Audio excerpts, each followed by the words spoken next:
Hello and welcome back to graduation place. So कल हमने अपना एग्रीकल्चर इनकम वाला चैप्टर पूरा कर लिया था। आज हम अपना नेक्स्ट चैप्टर रेजिडेंस इन टैक्स लायबिलिटी शुरू करने जा रहे हैं।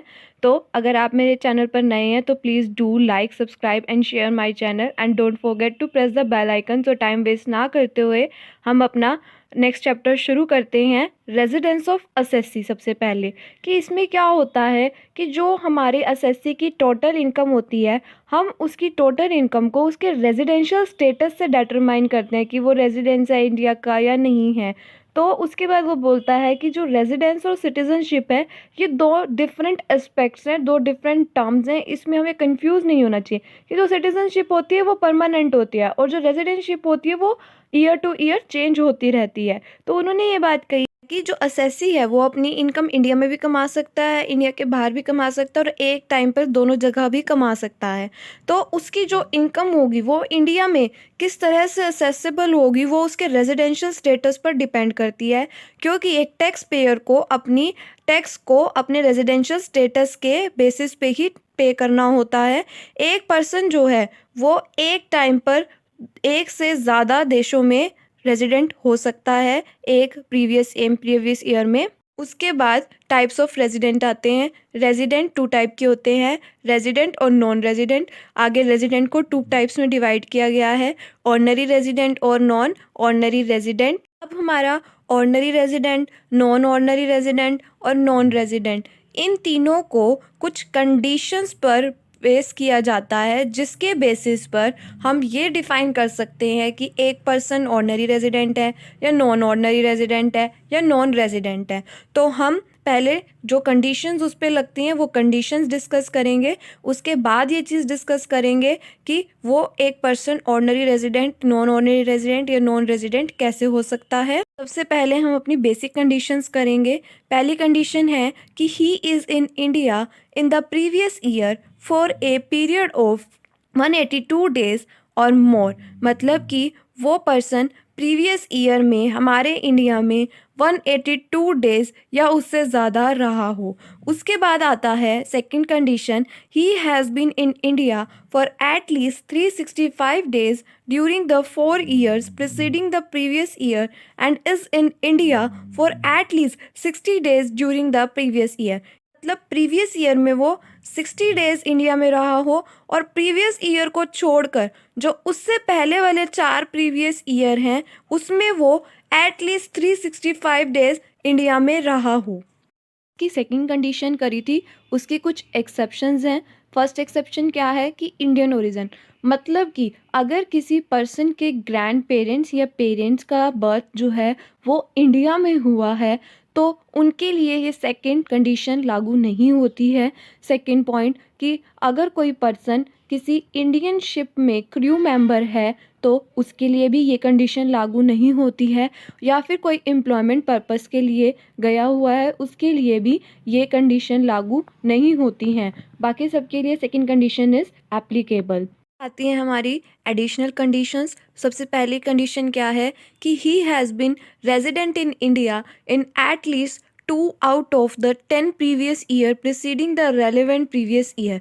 कि मतलब पिछले साल को छोड़कर उससे पहले के 10 सालों में वो पर्सन 2 साल एटलीस्ट रेजिडेंट रहा हो इंडिया में। सेकंड कंडीशन आती है कि he has been in India for at least 730 days in all during the 7 previous year preceding the relevant previous year। कि मतलब पिछले साल को छोड़कर उससे पिछले 7 सालों में एट लीस्ट 730 डेज वो इंडिया में रहा हो। ये थी हमारी बेसिक और एडिशनल कंडीशंस। अब यही बात उन्होंने आगे बोली है कि हम इसकी हेल्प से ये फाइंड आउट कर सकते हैं कि हमारे ऑर्डिनरी रेजिडेंट कौन हो सकते हैं, नॉन ऑर्डिनरी रेजिडेंट कौन हो सकते हैं या फिर नॉन रेजिडेंट कौन हो सकते हैं। सभी के लिए अलग अलग कंडीशंस अप्लाई की जाती हैं। किन असेसिस पर अप्लाई की जाती हैं ये कि जैसे कि इंडिविजुअल हो गए, हिंदू अनडिवाइडेड फैमिली हो गई, फर्म्स हो गई, कंपनीज हो गई, जुडिशियल आर्टिफिशियल जुडिशियल पर्सन हो गए, लोकल अथॉरिटीज़ एक्सेट्रा जो भी हैं, उन सब के लिए ये कंडीशन सबके लिए अलग अलग अप्लाई होंगी। सबसे पहले हम इंडिविजुअल की करेंगे कि इंडिविजुअल में जैसे कोई भी मेल या फीमेल आ गए कि उनके लिए किस तरह से हम फाइंड आउट कर सकते हैं कि वो ऑर्डिनरी रेजिडेंट है, नॉन ऑर्डिनरी रेजिडेंट है या फिर नॉन रेजिडेंट है। तो सबसे पहले ऑर्डिनरी रेजिडेंट होने के लिए पर्सन की कौन कौन सी कंडीशन सेटिस्फाई होनी चाहिए। तो सबसे पहले एक individual ordinary resident previous year में इंडिया का तभी कहलाएगा जब वो एक बेसिक कंडीशन और दोनों एडिशनल कंडीशन को सेटिस्फाई करता है। एक बेसिक कंडीशन में कोई भी कंडीशन आ सकती है, कोई एक बेसिक पूरी। ऑर्डिनरी रेजिडेंट होने के लिए कौन सी कंडीशंस एक इंडिविजुअल को सेटिस्फाई करनी चाहिए। तो एक individual not ordinary resident India का प्रीवियस ईयर में तभी कहलाएगा जब वो एक बेसिक कंडीशन या फिर एक या कोई भी एडिशनल कंडीशन पूरी ना करता हो। तो एक बेसिक और एक या कोई भी एडिशनल कंडीशन ना हो।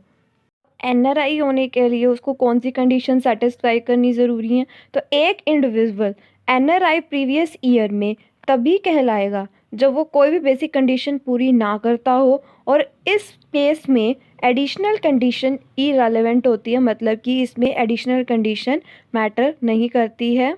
उसके बाद आता है कि हिंदू अनडिवाइडेड फैमिली में किस तरह से रेजिडेंशियल स्टेटस को फाइंड आउट किया जाता है। सबसे पहले ऑर्डिनरी रेजिडेंट, तो इसको ऑर्डिनरी रेजिडेंट को हम रेजिडेंट भी बोलते हैं। तो हिंदू अनडिवाइडेड फैमिली का इंडिया में रेजिडेंट होने के लिए प्रीवियस ईयर में सबसे पहले तो उसकी कंट्रोल और मैनेजमेंट जो है बिजनेस की, वो या तो पूरी या थोड़ी सी इंडिया में होनी चाहिए।